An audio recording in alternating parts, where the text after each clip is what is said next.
을 좀 읽도록 하겠습니다. 구약성경 제 성경은 949페이지에 있습니다. 전도서 1장 1절부터 3절까지만 제가 읽도록 하겠습니다. 다윗의 아들 예루살렘 왕 전도자의 말씀이라.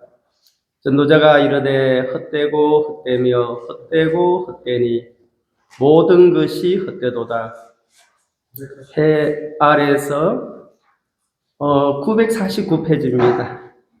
940. 제 성경은 조금 다를 수 있으면 저는 개역 개정을 가지고 있습니다. 3절 해 아래에서 수고하는 모든 수고가 사람에게 무엇이 유익한가? 예, 여기까지만 읽도록 하겠습니다. 이 전도서는 여기 기록한 대로 예루살렘의 왕 하면 솔로몬입니다. 그 솔로몬이 이 전도서를 기록하면서 시작이 헛되고 헛되며 헛되고 헛되니 모든 것이 헛되도다. 헛되고 헛되며 헛되고 헛되니 모든 것이 헛되도다. 우리 같으면 그냥 엄청 헛되다 이래 할 텐데 반복해서 그 히브리에 이 반복하는 이유가 있습니다. 여러분도 좀 느껴지죠? 우리 인생을 살아보니까 저도 지금 나이가 많습니다. 이제 머리는 주변 머리가 소갈머리가 없어지고 염색을 안 하면 허옇게 되고 저는 이제 올해 66세입니다. 지난 지 지금 17년이 됐습니다. 유럽에서 13년, 서울에서 3년, 저 강원도 속초에서 3년, 벌써 30여 년이 지났습니다. 그동안 많은 일들이 있었는데 또 내 주위에는 많이 변했어요. 내 주위의 사람들도 많이 변했지만 유일하게 변치 않는 것이 있다면 오늘 읽었던 하나님의 말씀입니다. 두 분의 간증 들으면서 제 마음에 감동도 되고 너무나 감사한데 이 솔로몬 왕이 우리에게 질문을 합니다. 해 아래에서 수고하는 모든 수고가 사람에게 무엇이 유익한가 하고 물었죠. 그러면 이 예루살렘 왕 솔로몬이 아시죠 여러분? 그는 어떤 결핍이 없는 사람이었어요. 태어날 때도 물론 이제 어머니는 조금 그렇죠. 그런데 왕자로, 그 다음에 왕으로, 그리고 지혜자로, 그리고 아내가 몇 명이었어요? 뭐 엄청 많죠?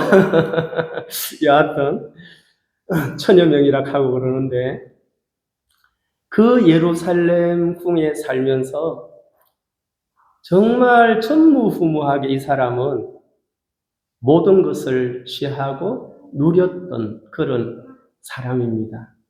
근데 왜 시작이 이것을 하면 이것이 헛되고 이것 하니까 이것은 보람되고 이래야 되는데 모든 것이 헛되다는 거예요. 모든 것이. 이제 이 헛되다는 뜻이 여러분 아시지만 헤벨, 히브리 말로 헤벨이다. 헤벨 아시죠? 창세기 4장에 가인, 아벨이 나오는데 그 아벨의 이름이 헤벨이에요. 헤벨. 그 헤벨이라는 뜻은 입김, 숨, 이렇게 우리가 호흡하잖아요. 그리고 바람. 그럼 여러분 입김, 호흡, 바람 이것은 없다는 것이 아니라 이것으로 어떤 공간에 채울 수 없다 이 말이잖아요. 종종 헛되다 하면은 뭐 가치가 없다 이런 것이 아니라 이것으로는 어떤 공간에 이제 그 공간이라는 것은 우리의 마음과 우리의 삶의 공간을 말합니다. 근데 사람들은 헤벨을 가지고 바람으로 그것을 채우려고 하니까 입김 같은 것으로 채울 수 없는 그것으로 어떤 공간을 채우려고 하기 때문에 인생에 문제가 일어나더라. 많은 사람들이 바라는 원함이 있잖아요. 우리도 원하는 게 있고, 좀 더 나은 삶, 좀 더 경제적으로나 여유 있는 그런 삶을 원하죠. 그래서 좀 더 여유 있으면 하나님 앞에서 더 복되게 살 수가 있고, 그런 생각들이 있는데, 성경은 우리에게 이 전도서를 통하여 어제도 새벽 2시부터 이것을 여러 번 읽었어요. 또 우리 형제 자매님들도 멀리서도 오시고 하니까 이 전도서의 이 왕이 어떤 마음으로 이렇게 했을까? 우리는 뭐 이 위치에는 가보지 않았지만 우리는 이제 하늘의 왕자죠? 하나님의 아들 맞습니까? 여러분 그 정체성 흔들리면 안 돼요.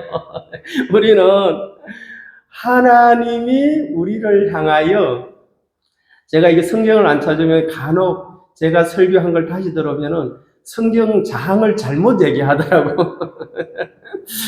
이사야 43장에 하나님께서 네가 내 눈에 보배롭고 존귀하며 사랑스러운 자다 이렇게 했어요. 기억나세요?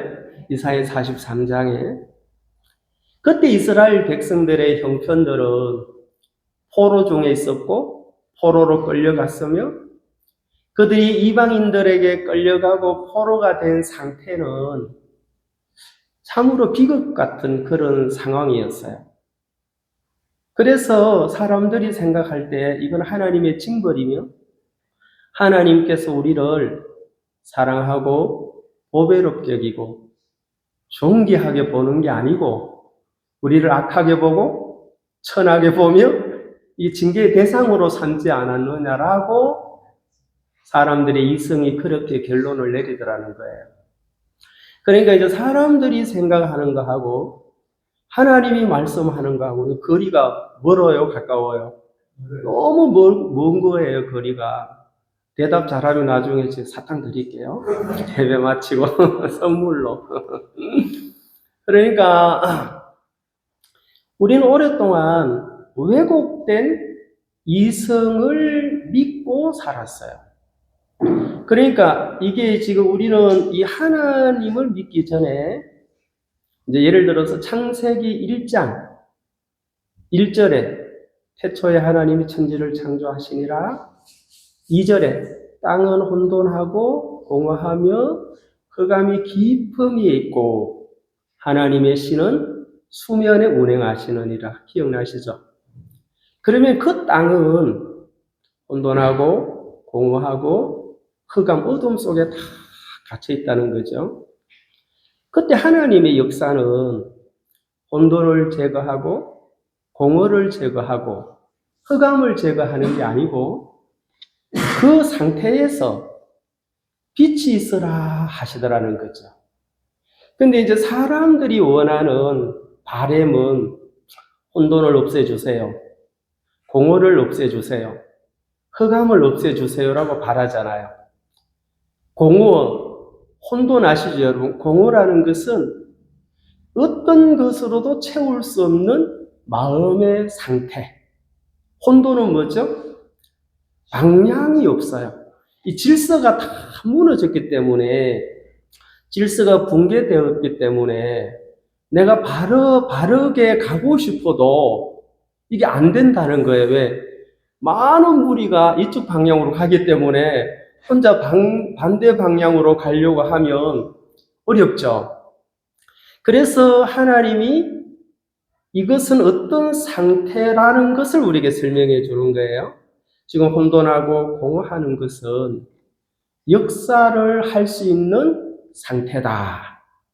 그러면 혹 내 마음이 정말 공허하고 혼돈하다면 이것은 하나님의 창조 역사 전이었다 이 말입니다. 근데 하나님은 그 창조의 역사를 시작할 때 인간이 바라는 바램으로 하는 게 아니고 빛이 있으라 하심에 그랬죠. 기억나시죠? 하나님 말씀하시니까 빛이 생겨 안 생겨요? 이 빛으로 나누는 일을 하더라는 거죠. 낮과 밤. 그래서 빛이 오면 나누는 일을 하더라. 그리고 우리에게 때로는 공허할 때가 있습니까? 없습니까? 저도 때로는 공허할 때가 있어요. 그래서 아니 성경을 몰라서 공허한 것도 아니고 어떨 때는 뭘로 이걸 알죠? 답은 결국은 전도서 12장에 이 모든 일의 결국을 들었다. 하나님을 경외하고 그 명령을 지킬지어다. 이것이 인생의 본분이니라 그랬죠. 그러니까 창세기의 혼돈과 공허는 창세 전, 하나님의 역사 전에 지금 상황 상태. 그러면 지금 전도서가 말하는 이 공허와 혼돈은 이제 다 읽어보시면은 굉장히 무질서해요. 우리 한번 한 장 다른 걸 찾고 좀 말씀을 나눠보십시다.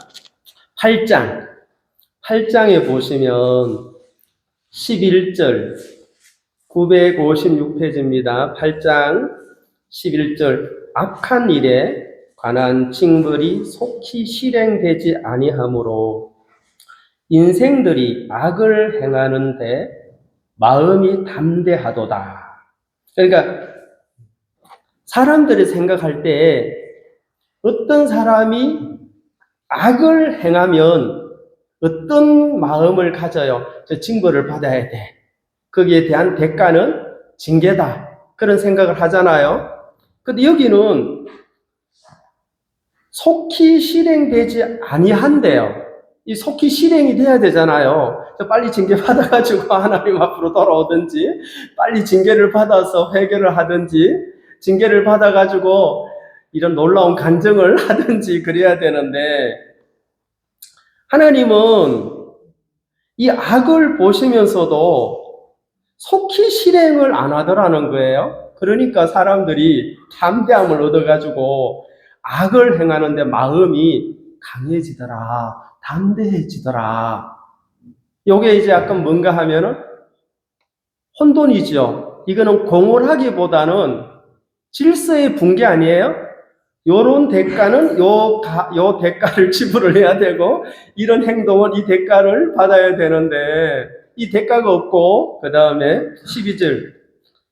죄인은 100번이나 악을 행하고도 장수하거니와 열받죠? 여러분, 죄인이 100번이나 악을 행하고도 장수하면 여기에 지금 질서가 붕괴돼야 안 돼요. 이 사회가, 이 사람의 삶이 뭐냐? 아니, 죄인이 100번 악을 행하고, 여러분, 그러면은 의인도 어떤 동정이 들어요. 나도 해볼까? 따라가 볼까? 그런 생각이 들죠? 이거 다 사람들 마음이 비슷해요. 그런데 행하고도 장수하거니와 하면서 또한 내가 아노니 하나님을 경외하여 그를 경외하는 자들은 잘 될 것이요 그랬죠. 자, 여기 보세요. 죄인이 100번 악을 행하고도 장수하는데, 그러면 여기까지 보면은 와, 이거 참 신앙생활이 힘들구나. 왜냐하면 좀 믿지 않는 사람들, 하나님을 거역하는 분들, 악을 행하는데 담대하다. 여러분, 이것은 혼자 할 수 없어요. 담대함은 우리가 동조를 해야 돼요. 함께 하는 사람들이 많아질수록 그 부분에 강한 마음이 생기게 돼 있어요. 그렇죠, 여러분? 혼자는 조마조마한데 동업자가 있으면 좀 힘이 생겨 안 생겨요? 생기고 이게 나쁜 짓이라도 힘을 받게 돼 있어요. 그런데 장수까지 하셔. 그러면은 그것이 옳은 걸로 생각이 되더라 이 말입니다. 그런데 결론은 이 진리는 무엇을 이야기하는가 하면은 내가 아노니 하나님을 경외하여 그를 경외하는 자들은 뭐라 했습니까? 잘 된대요. 여러분들은 잘 되게 돼 있습니다. 네? 정말 여러분이 어디에 계시든지 하나만 하시면 돼요. 뭐 하죠? 경외. 예. 경외하는 것만 기억하시면 여러분의 팔자는 고쳤어요. 예? 이미 다. 그 다음에 14절 한번 보십시오. 이해 안 되는 얘기입니다. 14절. 제가 이걸 읽으면서 저도 좀 이해가 잘 안 되더라고요. 그래서 여러 번 읽으니까 이해가 되는데 14절 다 같이 한번 너무 길어서 저 혼자 읽겠습니다. 세상에서 행해지는 헛된 일이 있나니 곧 악인들의 행위에 따라 벌을 받는 의인들도 있고 의인들의 행위에 따라 상을 받는 악인들도 있다는 것이라. 내가 이루노니 이것도 헛되도다. 자, 여기 14절을 여러분 우리 형제자매들 보세요. 세상에 행해지는 헛된 일 중에 악인의 행위, 악인 알죠 여러분? 하나님 없이 육체의 욕망과 육체의 소욕과 육체의 쾌락을 따라가는 이들 때문에 의인들이 그 보상으로 벌을 받는데요. 열받아요, 안 받아요? 아니, 의인들 때문에 악인이 벌을 받으면 공감이 되고 충분히 이해가 되죠. 아, 하나님은 살아계시는구나. 하나님은 과연 공의롭게 판단을 하시는구나. 근데 이건 공의가 좀 무너졌어요, 안 무너졌어요? 그 다음에 뭐라고 했어요? 그 다음에 의인들의 행위에 따라 상을 받는 악인들도 있도다. 이해 가세요? 여러분들이 열심히 주님을 섬기면 악인들이 상을 받아요. 그러면 여러분들이 하나님 앞에 의로운 삶을 살려고 애를 써요, 안 써요? 저 꼴 보기 싫어서 악인들이 상을 받으니 의인들의 의로운 삶이 악을 징계하고 악을 판단하고 악을 수정해서 의로운 삶으로 돌이키게 해야 되는데, 아니 의인들이 의롭게 사니 악인들이 복을 받는다. 이제 육의 눈이죠. 이걸 뭐라고 하는가 하면은 혼돈스럽다. 지금 이 사회가 오늘 신앙을 하는 많은 성도님들이 이 성경을 놓고 좀 곰곰이 생각을 하실 때 정말 이게 옳은 일이냐? 아니 악인의 행위로 의인이 벌을 받고 의인의 의로운 행위로 악이 복을 받는다. 이런 곳에 살고 싶어요? 안 살고 싶어요? 안 살고 싶죠. 예? 이런 곳에 살면, 그래서 전도서는 질문을 했어요. 우리가 처음에 읽었던 1장 한번 다시 돌아오겠습니다. 3절 다 같이 한번 읽어보시겠습니다. 1장 3절 시작. 해 아래서 수고하는 모든 수고가 사람에게 무엇이 유익한가? 저도 이제 질문해 볼게요. 여러분 대답해 보십시오. 2400년 전에 지금으로부터 아테네의 등불, 여러분 잘 아시죠? 소크라테스. 그 소크라테스는 철학자입니다. 필로소피아. 소피아라는 말은 지혜자, 필로는 사랑, 지혜를 사랑하는 사람들의 모임을 필로소피아라고 하는데, 이 소크라테스는 70세에 재판을 받았죠, 여러분. 그리고 독배를 받게 됐는데, 이 사람의 죄명은 그들이 섬기는 신을 부정하고 젊은이들을 타락시키는 이야기를 한다는 죄명이었어요. 그래서 배심원 500명 중에 280명은 사형, 220명은 노 했는데 결국은 독을 마셨죠. 근데 그는 얼마든지 피할 수 있고 살 수 있는 길이 있었는데도 내가 전하는 진리를 지키기 위하여 기꺼이 기쁨으로 마셨거든요. 저는 보지 않았는데 역사가 증명하는 걸 여러분에게 말씀을 드립니다. 그런데 그 소크라테스 유명한 말을 했잖아요. 나는 어느 누구도 유혹하지 않고 이렇게 하라 저렇게 하라라고 안 했다.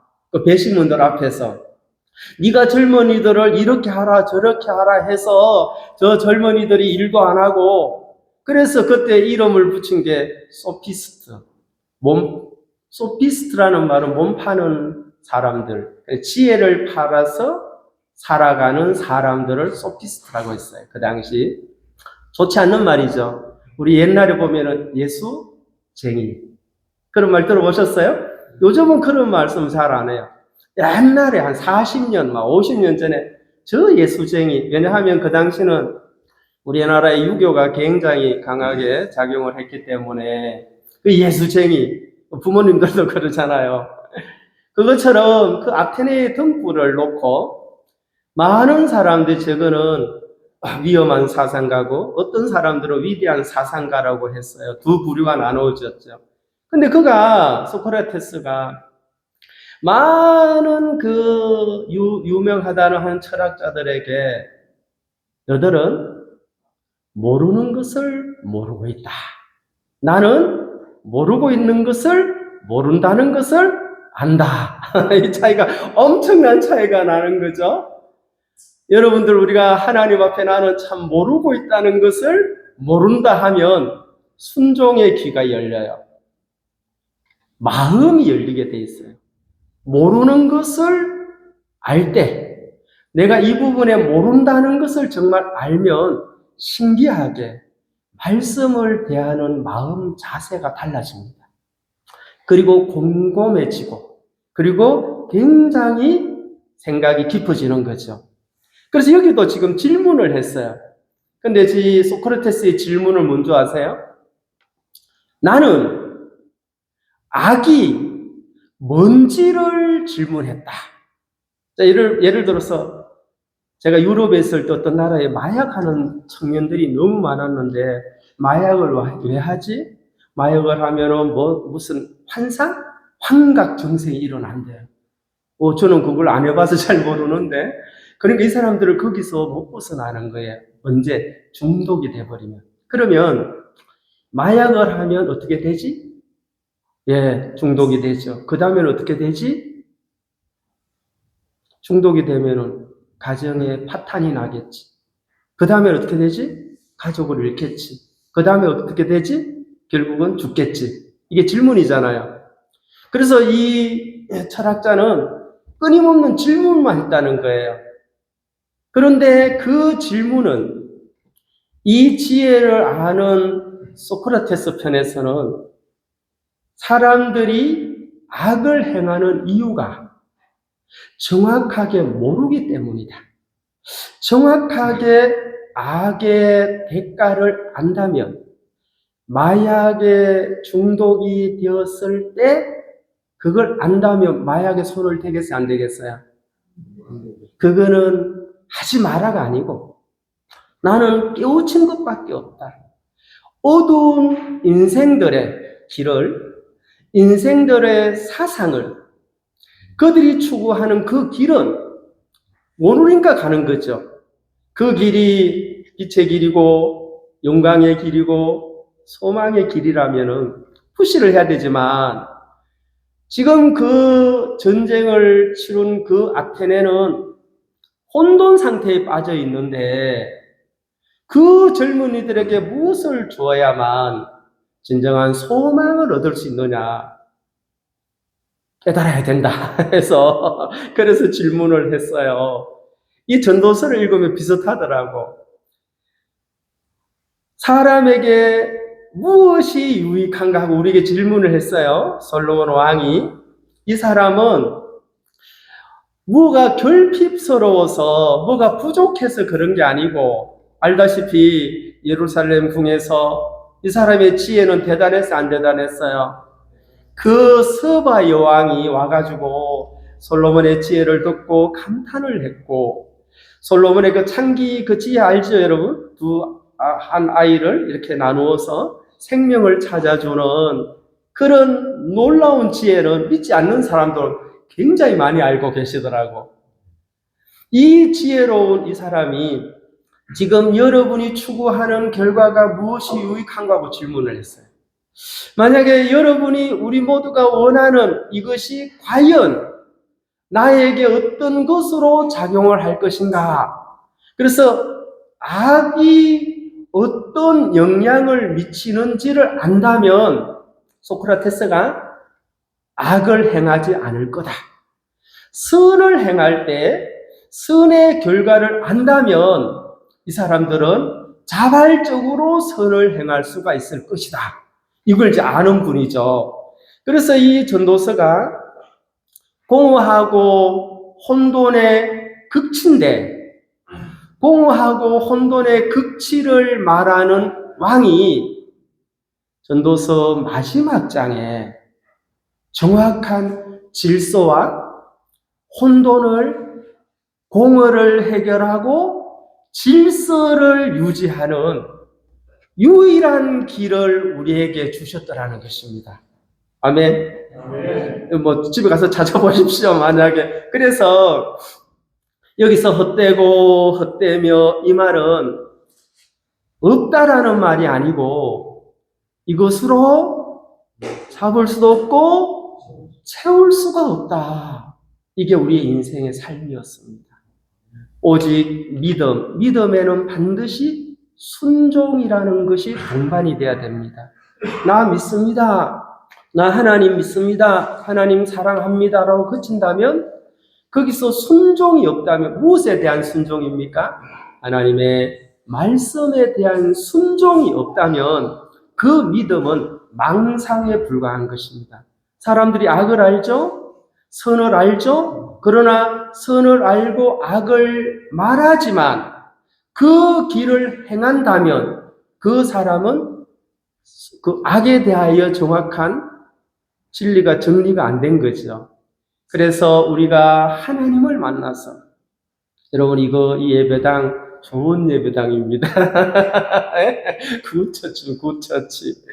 교회라고 하지만 이제 우리 예배당이라고 하는데, 여기에 우리가 앉아 있다는 것, 함께 이렇게 예배를 드리고 간증을 듣고 찬송하고 기도하며 연합 예배로 저는 너무나 감사하고, 참 오늘 들어보면 하천에서, 홍성에서, 경기도 평택에서 이렇게 우리는 참 월드 처치입니다.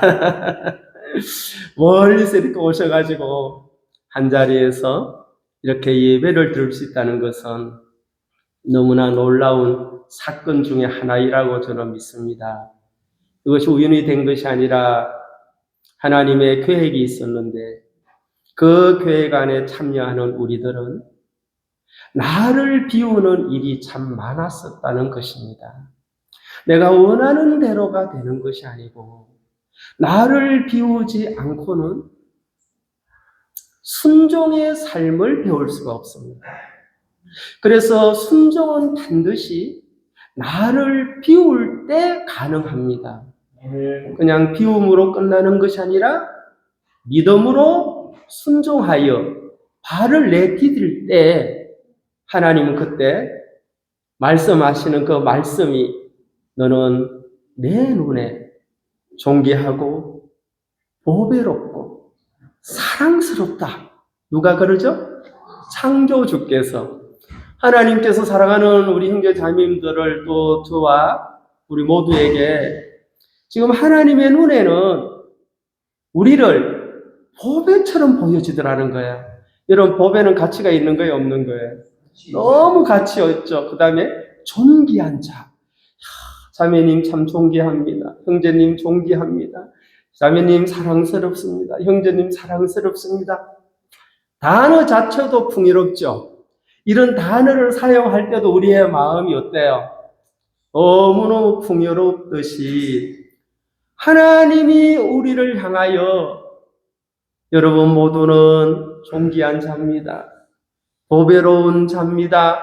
사랑스러운 분들입니다라고 했어요. 했어요, 안 했어요? 그 정체성을 잃지 마십시오. 그것은 하나님으로 말미암아 근본, 근원을 해결하신 하나님의 눈에 우리는 죄 사함을 받고 그리스도를 영접했을 때 성령이 우리 속에 들어오셔서 하나님의 아들이라고 증거하며 우리는 천국 시민권자고 하나님의 백성이며 더 짧게 말하면 하나님은 여러분의 아버지가 됐다. 이제 종의 영을 받은 것이 아니라 양자의 영을 받아서 아빠, 아버지라고 하나님을 부를 수 있는 놀라운 정체성을 회복했다 그 말입니다. 그래서 내년에 또 오십시오. 1년에 한 번씩 우리도 갈 수 있으면 가고 꼭 이런 자리를 함께 하셔서 교제도 나누시고 제가 오늘 맛있는 고기를 준비해 놨습니다.